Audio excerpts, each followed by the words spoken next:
that white people are from like another planet. Because when we came to America, it was so nice. It was just Indians, and they weren't even Indians. We called them that by accident, and we still call them that. Like we knew in a month that it wasn't Indians, but we just don't give a shit. We never correct it. We came here, they're like, hi, and we're like, hey, you're Indians, right? And they're like, no. No, this is India, right? No, it's not, it's totally other place. You're not Indians? No. Ah, you're Indians. You're Indians for hundreds of years after. We ruined everything here. This was it was just coast to coast, just green and brown and beautiful. And all the humans were just walking around with painted faces, just walking. And they'd be like, ooh, that looks yummy. And then they just eat from the ground. And then they'd sleep on the grass. And they'd wake up and they'd fuck. And then they'd go for a swim and do a little dance. That was the whole continent, was just folks doing that. I mean, there was people in Mexico cutting off kids' heads and rolling them down the pyramid stairs. But that's always going on. What are you gonna, you can't do a whole lot about that. I remember one time I was with a friend of mine who lives in New York also. We went to pick up his cousin. She lived on a farm in New Hampshire her whole life. Her family was this weird family. They kept their kids on a farm. Anyway, her parents finally died, so she got to leave. And so she came down to visit her cousin, my friend, in the city. And so we picked her up at Port Authority bus station. She had never been to any city before, and we're picking her up at the Port Authority, that smelly hole of a place. And we pick her up there, and she's just freaking out at New York. She's never seen anything like it. And we pass this homeless guy, and she sees him. I mean, we all passed him, but she saw him. She's the only one who actually saw him. We didn't. Me and her cousin were like, so he's supposed to be there. So there's a perfectly good reason why that's not me and it's him. It's all the right people always win. I'm sure of it. But so there he is, and this dude was particularly homeless. He was one of those high-octane homeless, smelly, just piss smell. The unbelievable piss smell. So he was pissed. He didn't just smell like piss. He was. When you piss, he comes out. That's how much. It's just this dude with garbage all over him. I don't know if he had gathered it for warmth, or folks just went ugh all day.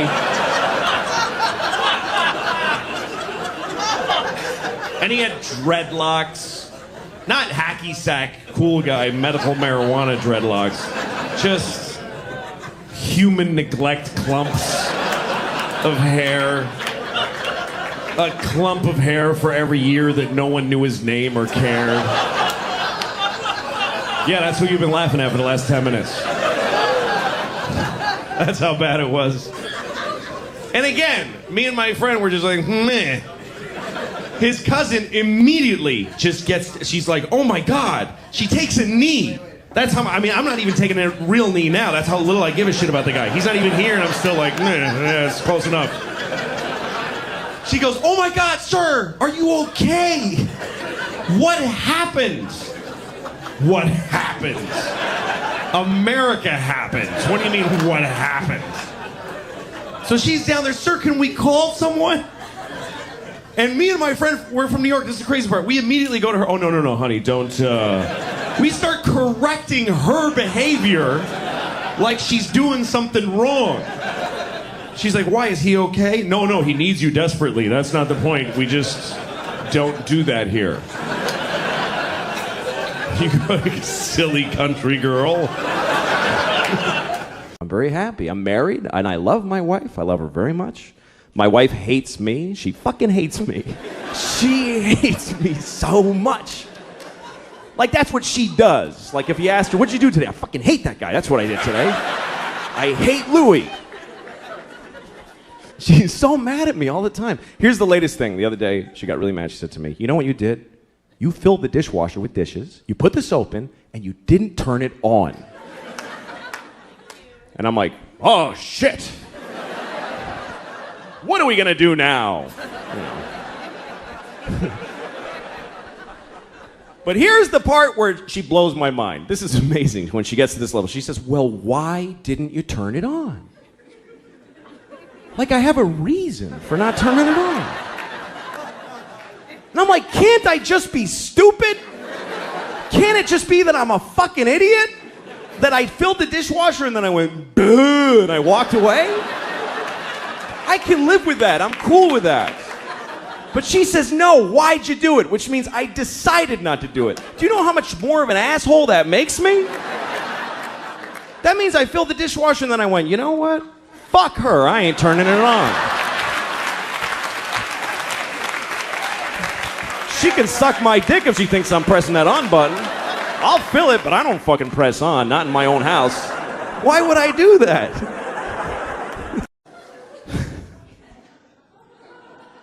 I don't really have a shot with him, I think, because I just don't rate movie stars. I'm not really fucking fat. It's ridiculous. Like I even wear, like I have this problem now. My pants keep, like I can't keep them as, they won't stay up. Because here's what happens. Okay, you get fat, and some of you skinny people won't, I don't give a shit about you. You won't get this. I hate skinny people because they don't empathize with fat guy problems. They just don't, like you ever have a skinny friend, you're trying to tell them like, I just wish I could have one donut and fucking walk away. I wish I could do that. I wish I had the power to eat a donut and your skinny friend's like, well, just eat the donut then. What's the big deal? You should totally just have a donut if you want. You should totally go ahead and have one. Just enjoy yourself and have the donut if you like that. Fuck you. You don't get it. It's a whole spiral that begins with a donut. Later I'm killing hookers. I don't even remember what happened.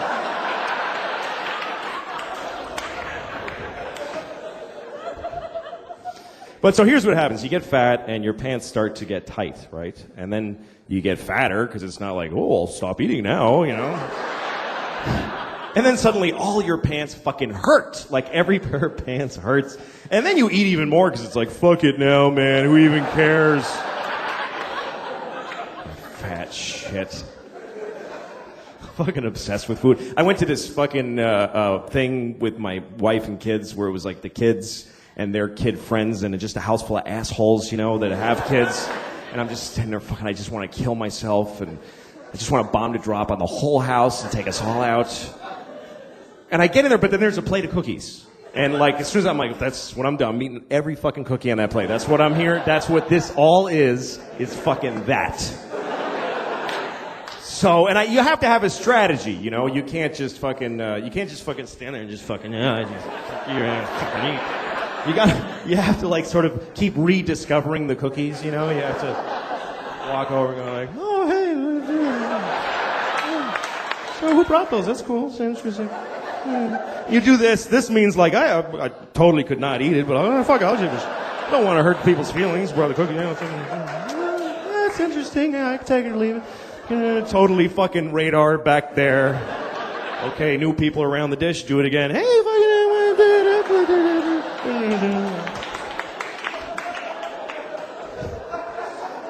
If people start noticing, you have to say something like, these are crazy. Like, I don't know what it is about them. Yeah, it's the fucking cookies. It's not you're a piece of shit that can't stop eating anything. But,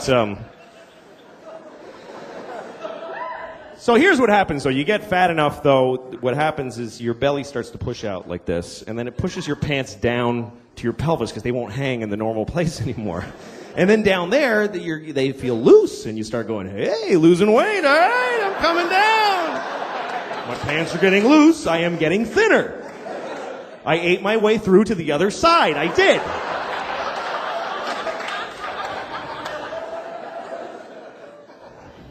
Fucking, I don't give a shit, I'm fat, look at this shit, I don't fucking care. Look at that, I don't care. It's just a sweaty bowl of fucking flesh. I don't care. Look how fucked up this is, too. It goes right in. Like, it goes at a right angle. It hits my pelvis. It doesn't, like, slope back down. It fucking goes in and then back up. It's fucked up. Like, when I'm in the shower and I'm scrubbing like this, when I get down there, I gotta turn in like this. I gotta actually make a turn.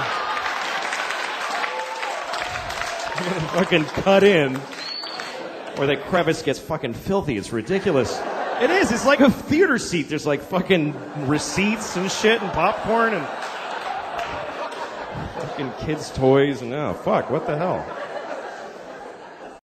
You wrote for late night this very show when Conan was doing it. That's right. And every now and then you'd have to maybe fight for your comedy with the host, which happens still. I will let you know, still happens today. Of course it does. Writers are always and my writers, of course, I'm the one that has to wear a suit and tie, so they immediately treat me like the man. Right. No, they hate you. Yeah. God, they That's a hate good way you of so putting much. it. You'll never know how much they hate you. Well, writers are in their 20s. I was in my 20s. Mm-hmm. And so I just saw it like, I want to get my stuff on the show, Now I know that I was working for people that I should have been helping because they were giving me money. If somebody hires you to do anything and they pay you money that you then go live your life with, you should really want to do whatever they need, That's what I believe. At the time, I didn't believe that. I just thought, you could still sneak stuff on with the announcer. Yeah, because on basically you try to find your way around the approval process. There's a head writer and there's producers and there's standards of practice. But on Conan's show, there was a announcer named Joel, and he would make a little joke before he said Conan's name, like a little offside joke. So me and my friend Dino, who were like two of the more, had been there longer than other writers, we realized nobody checks those. You just write them and you hand them to the guy. So the side door. Yeah, exactly. So we were like, what can we... So we came up with one, which was, he said, he goes, last night, the missus gave me a pearl necklace. Yeah. That's about a 40% understanding what the joke means, right? I think. I don't know how many of you understand the pearl necklace idea. You don't know what it means to give your wife, or any woman... or a man. Yeah, exactly. A pearl necklace. Yeah. And Joel didn't. You guys get it? We'll throw, not sure they get it. We'll throw up a link down here, an internet link. Right here. And that'll explain what a pearl necklace is. It might just say the internet. Yeah, you can just find it from there. Yeah. Google pearl necklace. Yeah. You'll see a bunch of pearl necklaces and... Yeah. And now just to make it clear, the unconventional one that doesn't fit the sort of the Zales page. That would not have been excited to get a joke on the air. Joel didn't know about jewelry. He was in the 60% that didn't know. Well, who cares what he's just the guy who reads this stuff. But he was like, what is this? Just read it. He had no power. Yeah. And did you feel... But me and Dino were so excited, and we were giggling in the bathroom. I can't believe we got the joke on the air. And then the head writer was in the stall. We didn't know he was in there. And he said, what joke? And we told him the joke, and he was like, oh, well, that's a stupid joke, because he didn't get it. He didn't get it. That's perfect. I have this friend, he has a phone that can IM, he can instant message, and so now I really want him to die, because I'm sick of getting these fucking messages from him on his phone. I'm in a shoe store. That's the whole message. We're not secret agents. I don't need to know where you are. So I get this message from him. He says, I'm on an airplane in Seattle. So I wrote back and I said, well, I hope your plane crashes. And he gets pissed off and he calls me, take it back. We're about to take off. I'm like, fuck you. I hope it crashes. I don't have to take it back. Hope it crashes twice. Hope it crashes and kills Happy and they go, fuck it, let's try again, and they take off and crash again. I hope that happens. Sincerely, I hope it. And he tries to make, he goes, well, how are you going to feel now if my plane crashes after you went and said that? I'm like, are you shitting me? That would be amazing. To know that I can do that? I'd happily trade your life for knowledge of my powers. He's one of those guys who just makes you hate him because, when you have a friend that you hate, you can't break up with your friends, He always starts conversations that I don't want to have. He's like, hey, what would you do if you had a time machine? I'm like, fuck you. I don't... You know what? I wouldn't use it. I just let it sit in my house. I'd put a drink on it. And I got a time machine. I never even wanted it. I don't know. I'm not interested. I'd use it to go back 30 minutes ago and punch you in the fucking face before you asked me that. That's all. One use. So he goes, well, here's what I would do. Because, of course, that's the whole fucking point of asking me. is to stare at me while I say mine and then say his. So he said if he had a time machine, he would kill Hitler. Like, he would go back and kill Hitler. I love that he thinks he can just kill Hitler just because he just goes back there and walk up and kill the dude. And I was thinking, that's a noble purpose for a time machine. I would do that, but I would have gone back then, but I wouldn't have killed Hitler. I would have raped him. That's what I thought. Because I think that would have been enough. I think that would have stopped him from doing all that shit. If he had been raped by me, he never would have pulled any of that stuff, man. Should we invade Poland? No, I'll just take a shower. I don't feel good. He would have...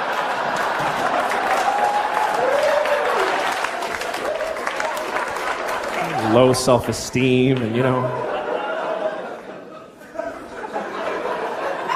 I'm not condoning rape, obviously. You should never rape anyone. Unless you have a reason, like you want to fuck somebody and they won't let you, in which case, what other option do you have? How else are you supposed to have an orgasm in their body if you don't rape them? I mean, what the fuck? Okay, that's fucked up. My grandmother's 95. She can't see out of her left eye. It just shut off. The last time we went to see her, she's like, I can't see out of my left eye. And we're all like, oh, hey, what was Christmas like in the 40s? Maybe run out the clock on the eye thing if we're lucky, you know? So I go to her doctor. He's right at the end of the hall. He's there always like 90 feet away from her. So I go to the doctor and I said, you know, she can't see out of her left eye at all. And I swear to God, he goes, well, she's probably got a bunch of tumors in her head. I swear to God. That's exactly what he said. I remember it because I was blown away by how none of his education he applied to this particular diagnosis. He said that she's probably got a bunch of tumors in her head. He's a doctor and he called it her head. He almost said fucking head. I swear to God, like that's what he was thinking. She's probably got a bunch of tumors in her fucking head. Oh, who gives a shit? That old cunt will be dead in a week. I ain't gonna get up from my desk because of her eye. What, does she need 2 eyes to see the shitty place you fucking put her because you don't love her enough?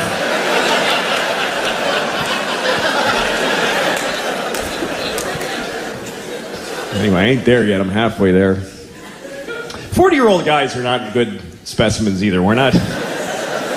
Like, I have a friend who has a lot of young girlfriends. He always goes, and he goes a little too, they're too young.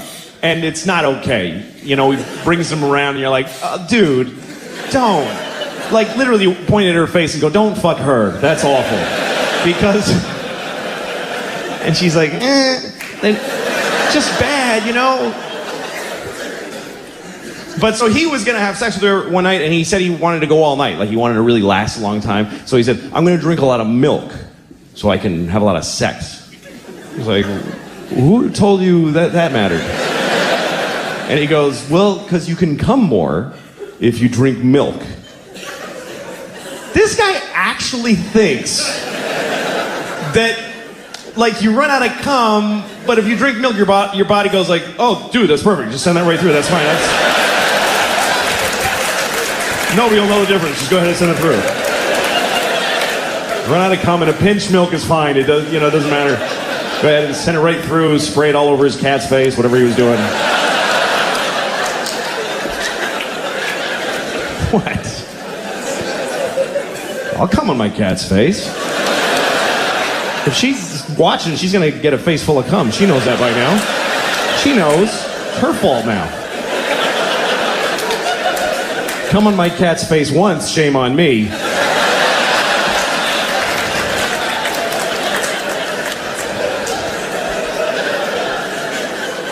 I don't have a cat. I don't have a cat. I never had one. I mean, I would come on a cat's face. I'm not trying to take that back. I just don't happen to have a cat. I was, and I went to the Sopranos table because those people are unreal to me, you know? Right. And so I just sort of stood around. And you stood near the Sopranos. Yeah, I stood there. You went from You went from I went over to like, hi everybody, Louis C.K. to amending your story to I stood around there. I stood around the Sopranos, and Gandolfini was really nice. He said, like, I saw your show. I laughed. Right. Like, he said it like that, like he can't say anything directly. You know, that mobster thing. And right. Do you think it was funny? I laughed. That's all I'm willing to say. But Paulie Walnuts came up to me. Paulie Walnuts. And he just goes, yeah, Lucky Louie. Like jabbed me in the chest like that. Right. Yeah, Lucky Louie. And I'm like, yeah. And he says, yeah, that show, let me tell you something. You got to hire some new writers because that show's a piece of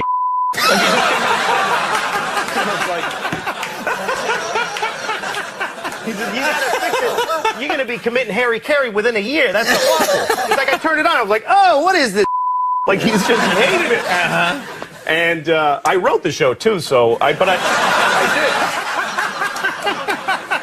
But there's no way I'm going to go, see here, Mr. Walnuts. You know, how dare you, no, and I was Mr. really Walnuts. honored that I got to meet that's meeting Paulie Walnuts. Sure. It would have been disappointing if he was like, I really enjoy your show. Yeah. You met the real guy. I met the actual Did he start hitting you with a baseball bat at any point? A little bit. Yeah. Do you know, you're a very funny comic. I've watched, your act a lot over the years, and you talk a lot, of course, about being married and being a, dad. Do you miss anything about being single, the single life? Because, you do a lot of material about, you obviously love your kids and your wife, but I do. But there's a lot of avoidance in being a dad. Like, I love to run errands. Like, the other day, I flushed all the toilet paper down the toilet so I could get out of the house, have something to do. Right.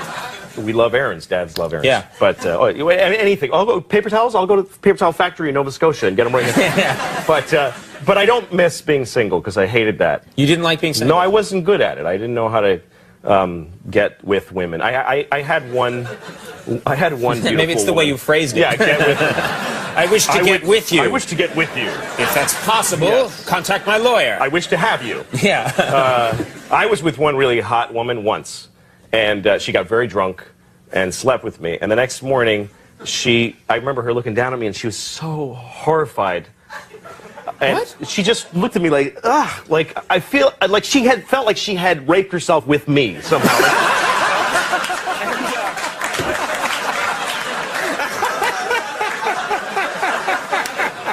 And I saw her. Oh God! I saw her questioning everything that led up to being with me. Yeah. And I realized, like, I am somebody's rock bottom moment. The moment in someone's life where they looked at me and went, okay, I gotta stop all of this crap. I gotta reconcile with my dad. I gotta go back to school. Now, Louis, we've known each other a long time. I haven't spoken to you in a couple of months. How are you? I'm all right. I'm fat. You're fat? Yes. I'm a great big fat person.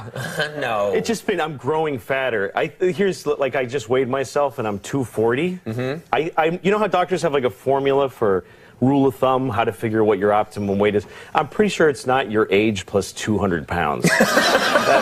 Could possibly be. Really I don't know. I haven't looked into it. You're a fat dude. Yeah. Well, let's talk about something cheerful then. How was your Father's Day? Father's Day must have been? Well, yeah, I got to spend it with my kids, which, Yahoo.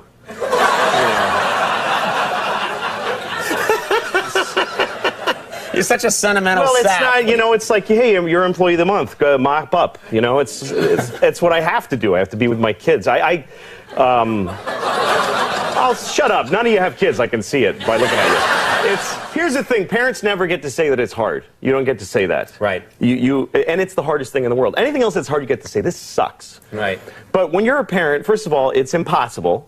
You make huge mistakes constantly. Like, oops, irreversible damage there. Move on. It's just huge mistakes.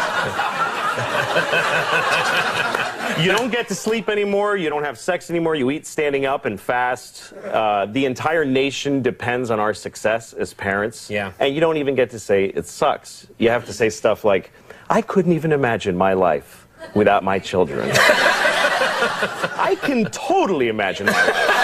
Really? That's actually all I ever do, is imagine my life. Really? And it's not a big fantasy. I'm not in the World Series of Poker. I'm just sitting in a chair, jerking off and eating chocolate. That's really it. That's all. Lord. Okay. Well, listen, yes, you bring up a good point. Parenting is definitely very hard work. I have 2 kids, and I know that it's very hard work. Well, like, if you get sick, nobody cares. You can't call in sick to having kids. Right. As a matter of fact, if you get sick, your spouse hates you for being sick. because it's just making their life harder. And I'm the same way. Like my wife, one time she's like, I had diarrhea all night. I'm staying in bed. And I'm like, let me see it. I want to see the diarrhea. Show me at least a cup of diarrhea if you want to stay in bed. There's just no way I'm taking it on faith and spending all day with the kids by myself. I'm just not. And Okay. My next guest is a comedian who starred in the HBO series Lucky Louie. His HBO comedy special Shameless comes out on DVD June 26th. Please welcome Louis C.K.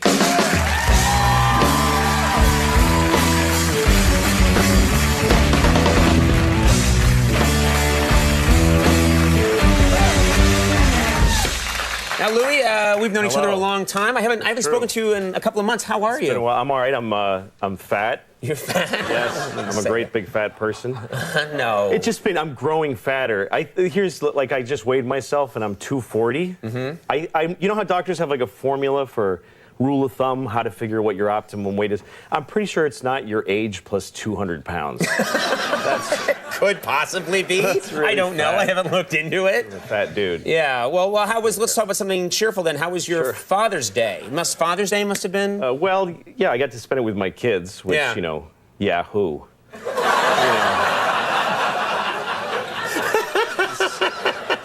You're such a sentimental sap. Well, it's not, it's like, hey, you're Employee of the Month, mop up. It's what I have to do. I have to be with my kids. I'll shut up. None of you have kids. I can see it by looking at you. Here's the thing. Parents never get to say that it's hard. You don't get to say that. Right. And it's the hardest thing in the world. Anything else that's hard, you get to say, this sucks. Right. But when you're a parent, first of all, it's impossible. You make huge mistakes constantly, like, oops, irreversible damage there, move on. It's just huge mistakes.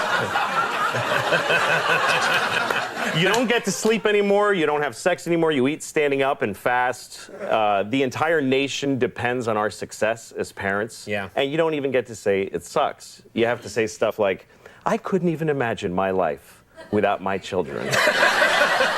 I can totally imagine my life.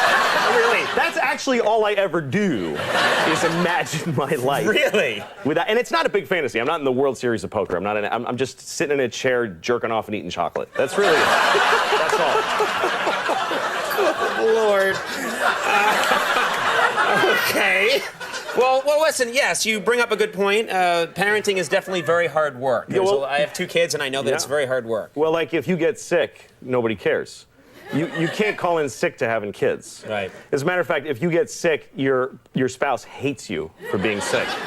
Because it's just making their life harder. And I'm the same way. Like my wife, one time she's like, I had diarrhea all night. I'm staying in bed. And I'm like, let me see it. I want to see the diarrhea. Show me at least a cup of diarrhea if you want to stay in bed. There's just no way I'm taking it on faith and spending all day with the kids by myself. I'm just not. And she's the same way. Like, I had a stomach flu. It was I was so sick, just deathly sick. And my stomach hurt a lot. Yeah. And she's like, no, get out of bed. Let's go. You stayed up all night. It's your fault. Let's go. And I have to amp up how sick I think I am to get in. I'm like, I'm really sick. I might have internal bleeding right now. And so she says, well, go to the hospital if it's that bad. Sure. And I did. You did? True story. You did? I went to a hospital. Just to try and prove I went into the emergency room and I said, I got a stomach ache. My wife doesn't care. And they admitted me. Because at the emergency room, they don't go like, get out of here, you pussy. They whatever you have, you can go in a hospital and say like, I just feel icky. I just feel weird. And they have to. Put a bracelet on you and fill out a thing, and whatever. And so this doctor, this wonderful doctor, she gave me morphine in my arm. She gave me a drip of morphine. Really? And which was great. And then she sent me home with opiate suppositories, which is a huge dilemma to me. Okay. Because I like opium. Who doesn't? It's perfect. It's the greatest thing ever. Yeah. But I have a huge problem with voluntarily putting things in my own ass. I just can't do it. So it's a battle of wills here. And I'm in the bathroom with my pants in my ankle, and I'm like sweating and shaking, and I'm got a little tiny thing. I'm like talking to myself, just do it, just come on. I don't want to do it. Finally, I cram it in there, and I think that was probably the greatest moment of my entire life. Really? Yes, because it's pure opiate pleasure that begins at your anus. It just explodes. Just this warmth that starts at the ground zero that is your ass. And you just go, oh, God, that is good. More things in my ass, please. Okay, then. So that's what it's like having kids. Yeah.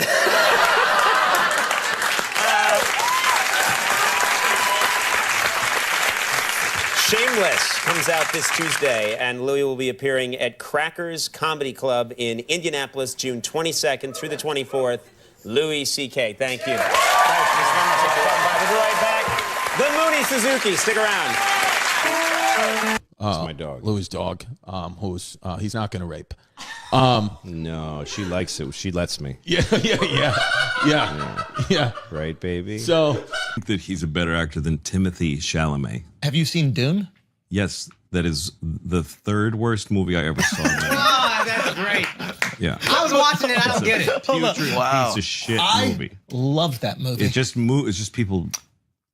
Just sounds and then. Why are we off my brilliance so quickly?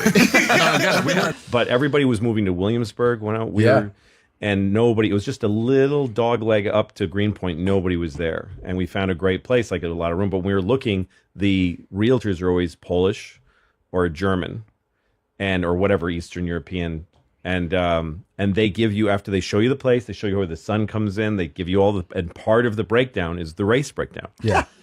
And they don't go like this. They go like, well, of course you want to know this. And because they weren't used to Manhattanites. So they go like, okay, so this block, all Polish. Next, some German.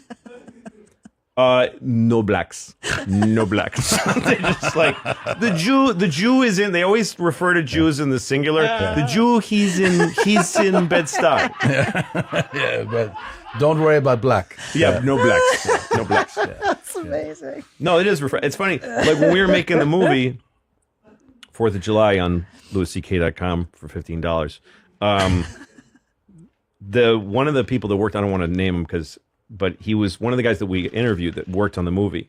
He said we talked about, he read the script, we went through, we had an interview, and at the end of it, he said, I just want to say this as a gay man from New England.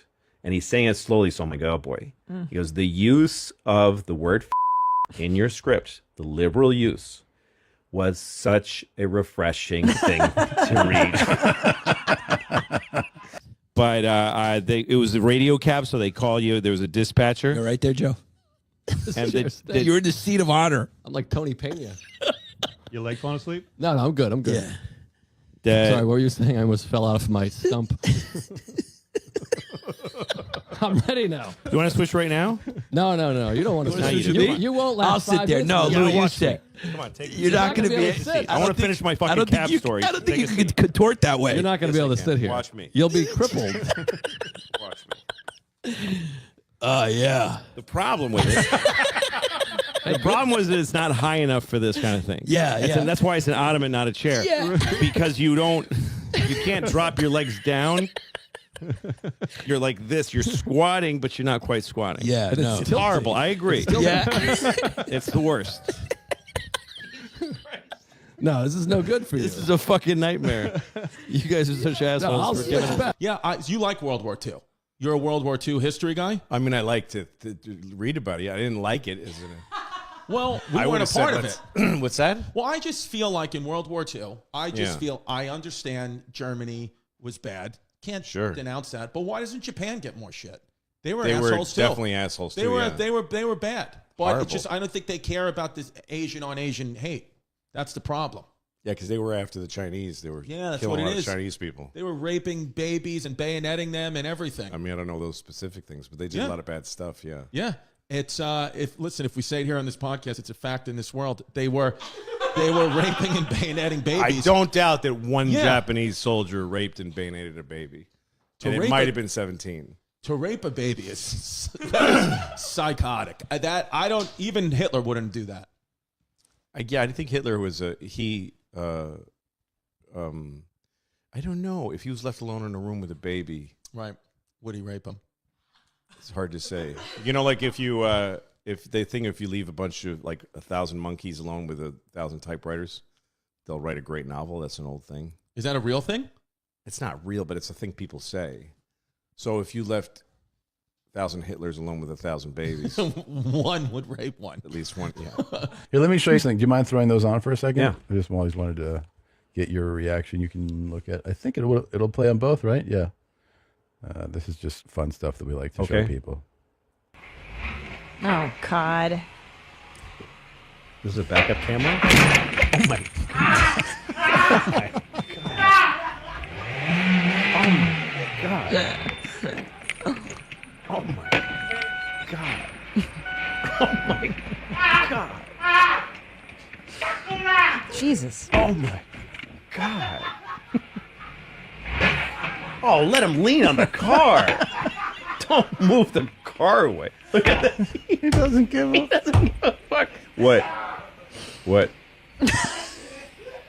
And then God. I gotta go. Yeah. Well. Yeah. The indifference is like. He's the client. I think so. He's the client. Yeah. He's checking his phone. Yeah. He's looking at the car. Look at the car. He's looking at the damage on the car. Monster. They're different, you know. They're just different over there. They're different. They show remorse differently, not with their eyes. They show remorse with their shoulders look remorseful. Yeah. Oh, man. That's unbelievable. Yeah. Yeah. Also, the guy took the pain well. Pretty well, yeah. He could have shattered limbs. Louis Alfred C.K., but I know him as Louis C.K. Wow, you said that my last name right. There it is, baby. Yeah. I know. Polish? Hungarian. Ooh, good country, Hungary. Yeah, you've been there? No, but I like Eastern Europe. A lot of people shit on Eastern Europe. I like Eastern Europe. So just Eastern Europe in general, not Hungary in specific. Well, right, for you? Hungary, I don't have an issue with Hungary. I think that they, like Austria, Hungary, they always get looped in with like the Nazis and stuff. But I feel like Hungary is just like innocent bystander. And if no, not really. You think they're bad? Well, I mean, they weren't innocent bystanders. Oh, like they shipped all their Jews to the camps. So, and they didn't get occupied. They're like the only country that didn't get occupied. Hungary was. Yeah, they didn't get, because they're like, because the Nazis would show up and give us your Jews or we'll take over. And the Hungarians were like, no, we'll take them. I was in Auschwitz. I mean, I wasn't there, Did you do a show? I did it in Krakow, in Poland. Nice. But at Auschwitz, 1 million people died there. Jews were killed there. I mean, some by accident, but mostly they killed them.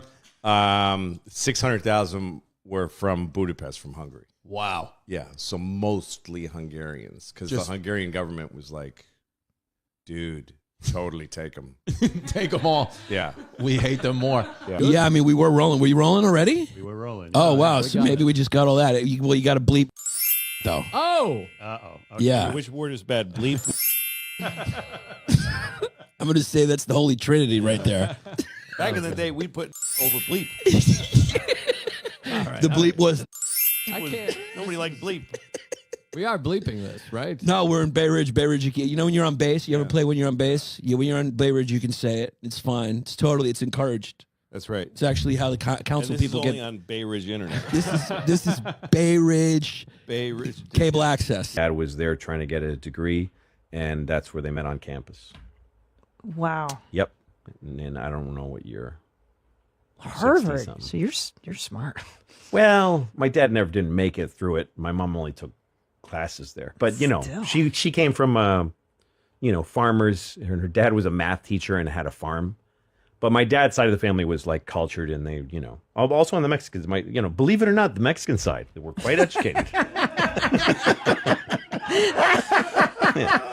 Yeah, my abuelita who died at 100 years old a couple of years ago. Wow. Jesus. Yeah, she lasted a long time, and she was from Puebla, a very nice suburb of Mexico City, and from a good family. And your dad is still alive? Yes. And in Mexico still? No, he lives near Massachusetts. Massachusetts. Okay. Yeah. Cool. In a little room. In a little room? Very small room. And he sits there.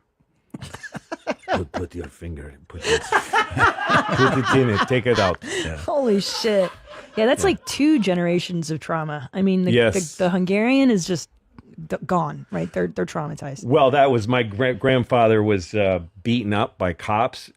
They called him a dirty Jew, and they beat him with their gun butts and put him in a prison for like 3 months. Jesus. Yeah. In Hungary. Yeah. Yeah. And then he got out. He had to confess to something he didn't do. Oh my God. And so then he moved to Prague and went to medical school and played the violin for an orchestra to pay for med school. I mean, what? Imagine the pussy. Imagine the levels of pussy. Like even with one leg. Yeah. Even with a leg. Yeah. Yeah. The cool thing is Hungary hasn't really evolved that much. Not a lot. No, it's really fucked up. It's really fucked up. Yeah. No, and also they sent, they're the only country that that Germany didn't occupy. Yeah. But they just sent their Jews. Yeah. They're just like, you want the Jews? Well, just take them. And that's how they stayed. I have a coffee table that you just take the table like this when you want to eat. Oh, I know that one. Comes right up to your chin. Yeah. You just eat while you watch while you watch TV. That's a good way as you get older because you can do applesauce soup right there. Yeah. Yeah, you can't eat stuff that you can't eat solid. Yeah. Yeah, the Alphabet City used to have its own character, its own. It was its own place. Yes, it was. And now it's kind of Yeah. been gentrified by you people moving here to follow your dreams. Yeah. To our great city. Yeah, the Mexicans gentrified. Yeah, the Mexicans coming in. That's right. Now, you lie a lot about being Mexican. Can you, you're a big time liar about being Mexican. Can you cut that shit out a little bit? Why do you think it's a lie? Do you speak Spanish? Claro que sí. No, hablas español, güey. ¿Hablas español? Claro. Go ahead. Yo, he was struggling. Yo creo que no hablas ¿A español, dónde güey. aprende español? You don't speak Spanish, Louis. Shut that fucking shit up already. Viví en España. CSC. Viví en España. Viví un año en España. Okay. Y también trabajé en muchos restaurantes y, Ajá. y ahí Okay. aprendí Entonces español. estás española. No, Claro que sí. No, porque, no. Eres español, not estás. Yeah, okay. Yeah, it's a grammar. That's what makes a person, isn't it? Don't be defensive. Don't be defensive. Yo, you're really East Villaging this right now. I know, you really are. I own it. I'm Listen, defensive about it. you But are- you don't even know anything about why I'm Mexican. I mean, why do you think... Do you really think I don't know why you're Mexican? I don't know anything about what you know. I hope this ends in a fist fight. Yeah, right? Way more fun. Guys just kick the shit out of each I'm other. doing my research. Yeah. I know about these things. Research is me search. Oh. What? Now, That's a saying. What? That's a saying. When you're doing research, you're searching yourself. Yeah. It's like when you're writing, you're always writing about yourself, even if you think you're not writing about yourself. That's I'm a true. smart motherfucker too. I'm French. I know, I want to be but- French. I'll make out with a man right now.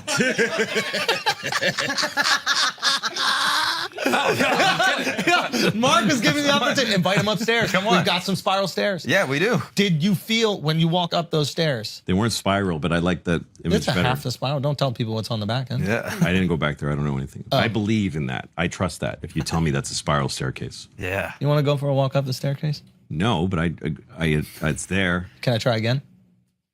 Hey, Hey, where are you going? if that guy had done that, it would have been like, fuck. No. See, you guys don't know how to act. You don't know how to pick. You don't know how to pick up a teenage boy. Damn, bro. Okay. You don't act sexy with a teenage boy. You act cool. Hey, what's up? Come on. Ah, fuck. Is that cool? I mean, it almost worked on me. That's why I know it. Right. Cool's changed, yeah. Yeah. So it's all good. We all get old, bro. And okay, Am I the oldest person here? I think so, right? What do you mean? Do you really have to ask that question? What do you fucking think? Oh my god. Break out the Yeah. font on your iPhone again, and then Also, when you talked about the bald fat guys crying at Top Gun, I was like, was Louis crying at Top Gun? I cried at Top Gun Maverick. I did. I knew it. Like he told me, this is a day on the road. You wake up. Sometimes the woman you fucked is still in the room. Also a long time ago. Yes. And she wakes up, and you're wide awake, but you're pretending to be asleep. Yeah. And she kind of, ruffles you and stuff, and you just, you're wide awake. And then she finally gets dressed and sits on the bed looking at you for a while. And then you go, hey. And she goes, hi, I guess I'm going to go. Oh, no, we'll get, like, you want to get breakfast or something? And she goes, like, no, you don't have to. And he goes, okay, good night. And then the sound of that metal door in a hotel, that click is like the greatest like Ferris Bueller. Yeah, it's like your mom left. She bought it. Yeah. Like if I had to think about like, oh, I don't want a dick in my butt. I think that putting stuff in my butt, right, is what dick sucks are for you. I don't want to put my dick in a woman's butt either. No. I started to. Yeah. I part way in. Yeah. Only a little, and then you release. Yes, exactly. No, and this one was because of fear. Well, she said like, let's not do this. I think because I was hesitant. Right. That'll kill it. Yeah. Yeah. Butt sex, you need to go for it. So she was like, dude, you're not. Doing this. It was almost. She was like, let's go for it. Yeah. And the relationship changed. Yeah. She was like, did it? I think she was a little less attracted to me when I wasn't able to just fucking shove it in there, ram her ass full of dick. Yeah. Just couldn't do it. What are you afraid of? What's your like? Not butt stuff. You're not afraid of butt stuff. No. I had this one angel. That's weird because you're married. You're not afraid, and you are. Well, he's asked. I'm afraid of him putting like my hands in his beehole. She won't do anything with because mine. it's so hot. And you want sweaty. stuff in your ass? I mean, mouths, fingers, Nope. No three mouth. dicks. Different stuff. Yeah. Yeah. I mean, all that stuff is appealing to me. Yeah. I mean, I've played with assholes, but it's been many, many years. I'll try. Sure. hard. There was one woman that I liked so much, and I licked her asshole a lot. You have to really. And it was, I was so in love with her, and so attracted to her that I would have done anything to any part of her. Yeah. And so I licked the fucking hell out of her ass. Yeah. That's cool. One woman. Yeah. Just one lady, huh? Yeah. It has to be strong feelings. She's dead now. Yeah? Probably from how. Yeah. Whenever there's been a big blockbuster, there's been a little movie that came with it, like a little movie that everybody really loved. It's like For a example? little funny. I have no examples. Okay. I had a feeling. So like with Terminator, there was like another movie that came out. I think probably something like this. Or Do you think I'm a Jew? Do I think you're Schultz? Yeah. No. Schultz is like the name of the guy in The other Homeless guys. Heroes. Yeah. Yeah, the bad guys. So yeah, I think you're thoughtful. Why I think did you're just interesting. bump him for? Because he's a Nazi? I think No, that 'cause was he's not a Jew. That was Not a the- Jew. That was your fist Oh, you bump. don't know? Okay, I see. Yeah. You worry about that because of your nose. You said that, not me. Whoa. Yes, You I made said that it. observation. I did. Who else has big noses? Italians. Italians have big noses. Italians. Yeah. Also food Jews. And Arabic girls sometimes. And Very sexy. lying- Women lying with big puppets. noses are Yeah. You're sexy. into a big nose. That's a sexy attribute in a woman. Really? Would you be gay? Right now? From French to gay, I don't know which Well, one that's I would choose. that's the gateway. Would I be gay? Be gay? Could you say more words so I know how to answer that? Would I be gay? Mm-hmm. Come on, more. Would I be gay if what? Would you be gay? Just in general. Okay, Just in I'll be general. gay. Yeah, would you be gay? I actually like the Would you be gay? philosophical. Yeah, we're being French Would right now. you be gay? Yeah. We're in a cafe. Given dude. the opportunity, given the Hey, that's for you to. where Whatever. the circumstance. Yeah, sure. Why not? You don't need circumstances. No. Like would if you I just be had gay? an emotional and like romantic attraction to a guy, would you just Would I go you with it? indulge in it? I Like, would be scared, and I would contemplate going towards that fear. because of public scrutiny. I'll tell you a moment that I felt I almost became gay. Sort of like. Let's go. Okay, I was. It was 2004. 16, 17, living in where I grew up in Newton, Massachusetts, and we had my friends and I did a lot of drugs.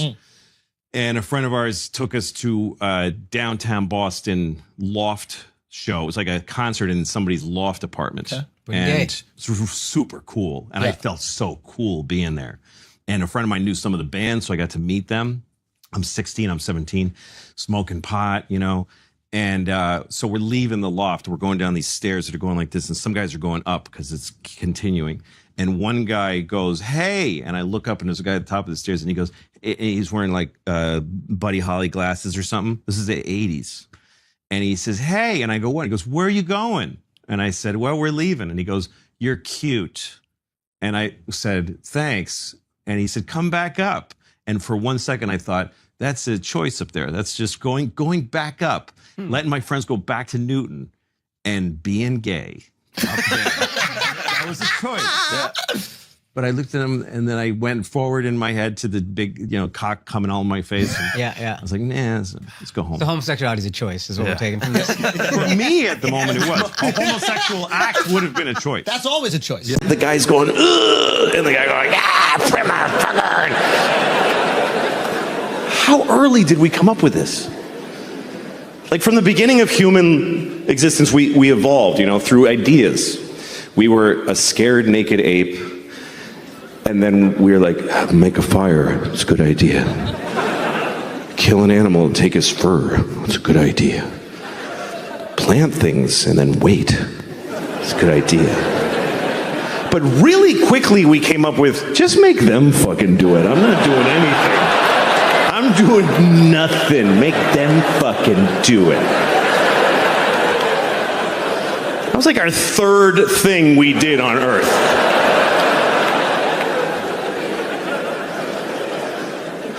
So you can have confidence, but you got to be a little, I mean, there's things that people did in history that I wouldn't have done, for sure. Like, I wouldn't have made an Auschwitz. I wouldn't have done that. What am I going to do with an Auschwitz?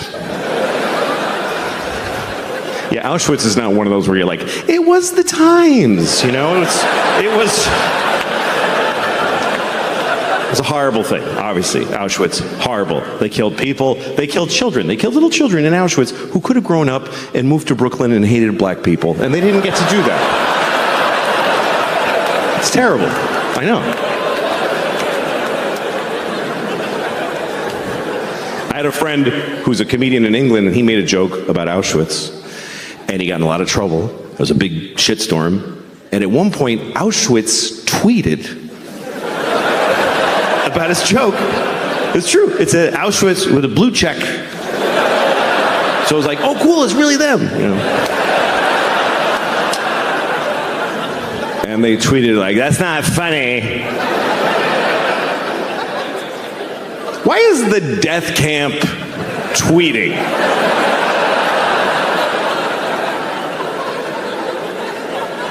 Who's running the social accounts at Auschwitz? I got a summer job at Auschwitz.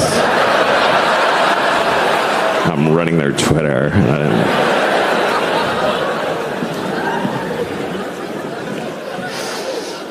Moral confidence. There's other ways to boost your moral confidence.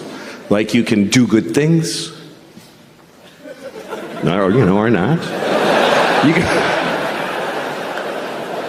You can help people all the time. You can help homeless people. There's a lot of homeless people here. There's a shitload of homeless people here. I mean, not in here. There's none in here. There's zero in here. That's right. They can't come in here. Even with a ticket, they cannot come in here. They're not allowed in the places where we're allowed. That's what we all agree on. Everybody's like, I don't know what to do about the homeless, but they're not coming in here. They're not coming in here. They're outdoor people. They don't have... If you don't have your own indoors, you can't go in other people's indoors.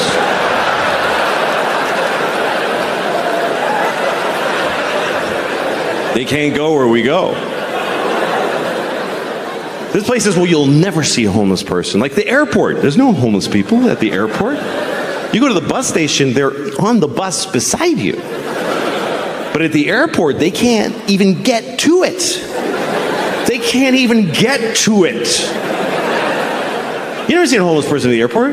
You never been at your gate and some guy's like, hey man,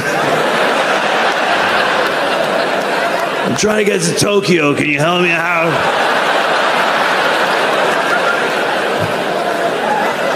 Just give me an aisle seat, brother.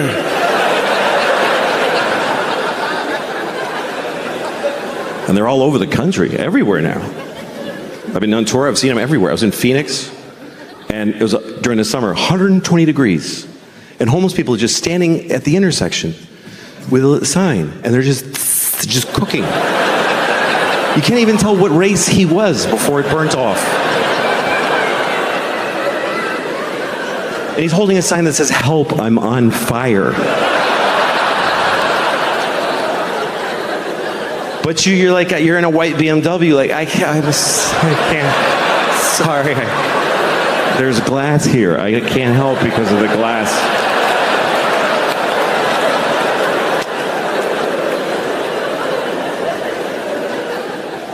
And even here you drive by them. In New York, you walk right by them. So in New York, they're right there. They're in your space. They're in your world.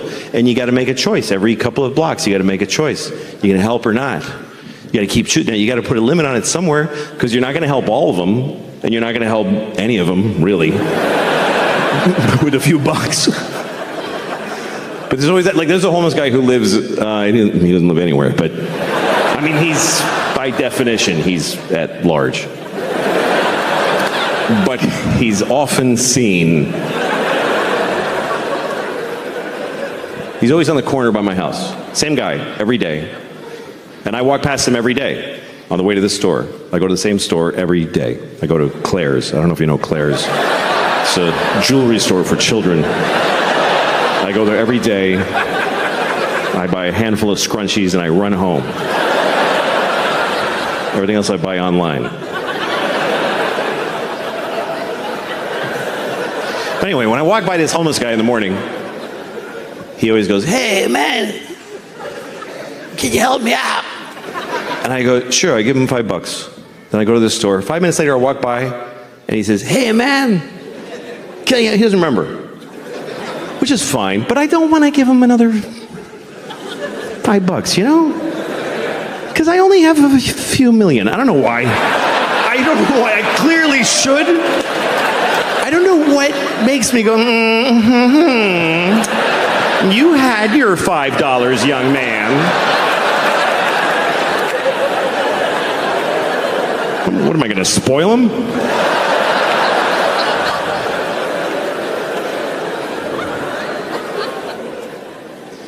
You know what I was thinking about today? I was thinking about Jesus. I was. Today, I was thinking about Jesus. And after I came, I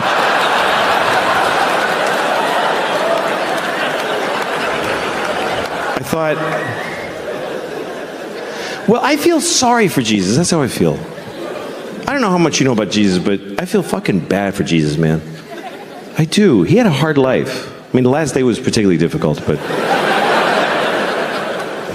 if you look at pictures of him, he had to wear that thong, that fucking just dish rag yanked up his balls. Just,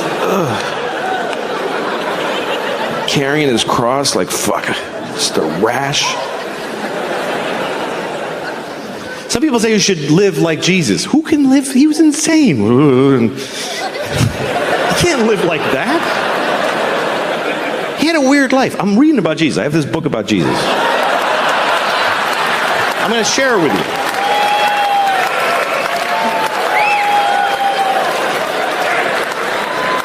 Okay.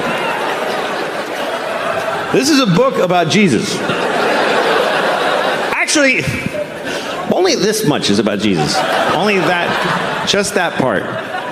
The rest of it is just the Jews going like, and then we walked for 50 years in the desert, and we only had a little bit of oil. It was difficult. It's fucking verbose. The Jew, look at it, just Jews. It just goes on and on. And then Jacob bought a goat, and Abraham lived to be 800. Yeah, I bet he fucking did, too.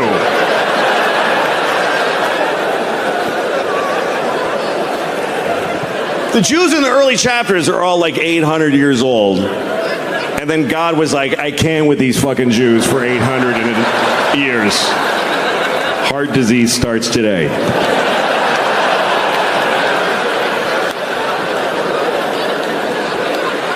So that's them, and that's Jesus. Oh, this little part is Jesus.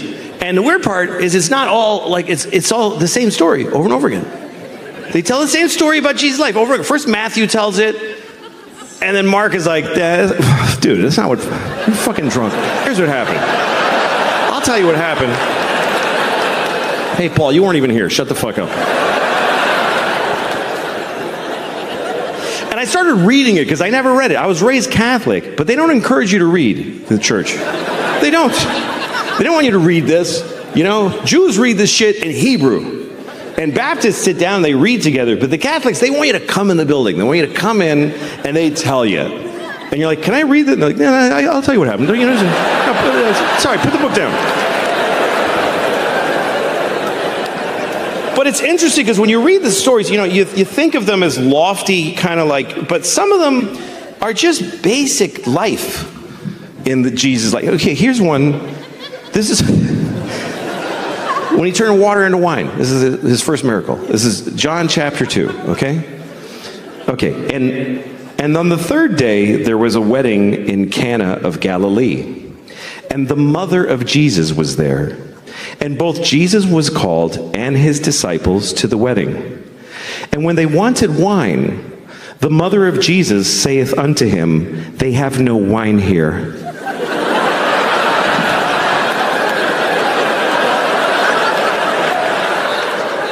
And Jesus saith unto her, woman, what have I to do with thee?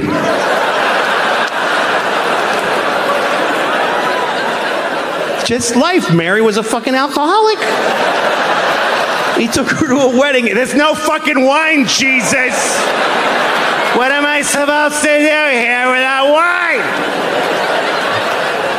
And he's like, Mom! Don't!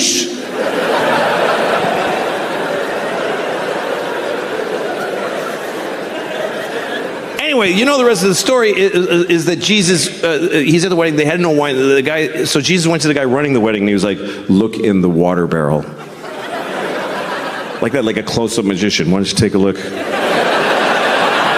Maybe it's not the Red Queen. Go ahead, flip that card over. What do you think? Told him to look in the water barrel, and he looked, and it was wine. He had turned all their water into wine. Everybody rejoiced. Except the guy running the wedding was probably like, we did need some water. This is actually a bigger problem.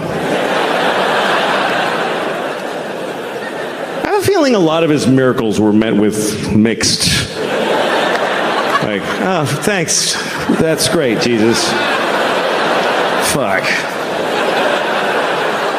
Like Lazarus. Lazarus had been dead for 4 days. And Jesus comes to town and he says, Lazarus, rise. And Lazarus comes out of the tomb like, and Lazarus' wife is like, are you fucking kidding me right now?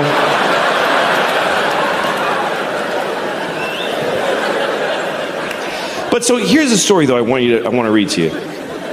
This story, I've never seen it in a Jesus movie. This story is not in any movies about Jesus.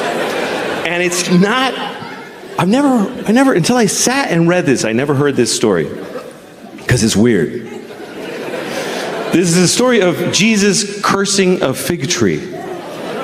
Does anybody by applause know of this story? Okay, that's just enough to make it clear. This is true. I mean, nothing's true in here. But I'm just kidding. I'm just kidding. I don't fucking know. What do I know? I wasn't there. I'm just trying to make it clear that I didn't make it up. They did. But anyway, all right, I don't know. Okay, here's the story. This is Mark chapter 11. It's when Mark went broke.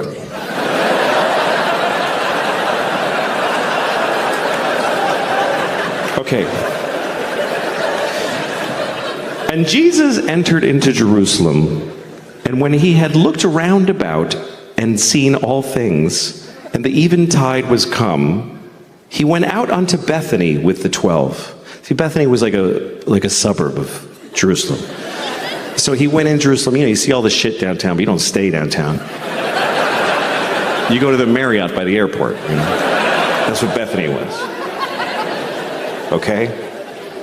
And on the morrow, when they come from Bethany, Jesus was hungry. And seeing a fig tree afar off having leaves, he came to it, if haply he might find anything thereon.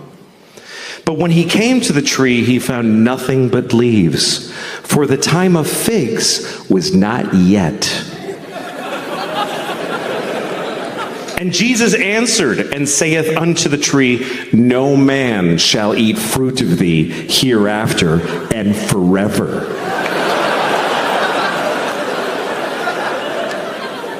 And the disciples heard it.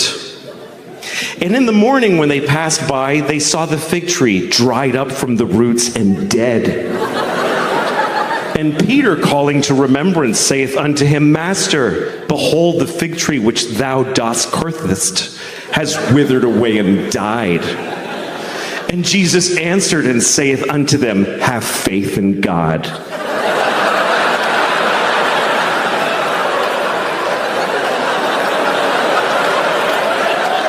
What kind of a Jesus story is that? Hey, Jesus, you killed a tree. That's right, motherfucker.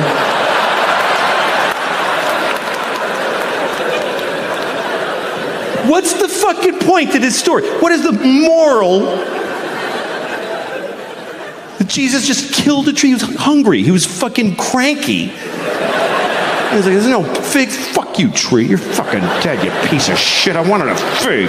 You're fucking dead. Watch this. And the tree's like, but the time of figs is not yet. It's just not yet. I need another week. You want fruit out of season? Go to Whole Foods, you fucking Jew. I didn't do anything.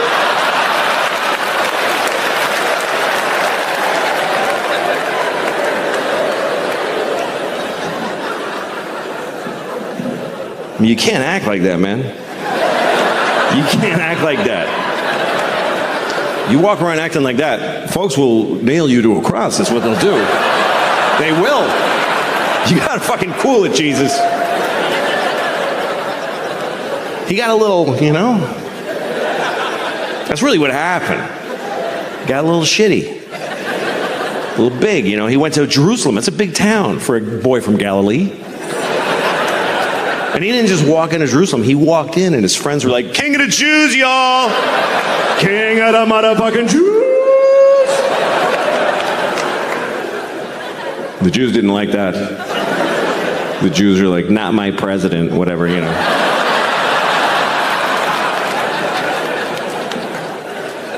So they nailed him to a cross.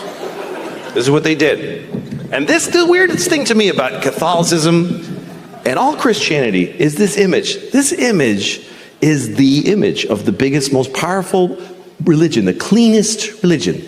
And it's a fucking dead guy with nails, just blood. And it's in every polite room in the world. Every nice, quiet place is a fucking Jesus. And the president and his wife, and they wear pearls, and then we always go to look at the fucking, it's just weird. Because it promotes nicely ideas like honor thy mother and thy father. Because they, it's just macabre.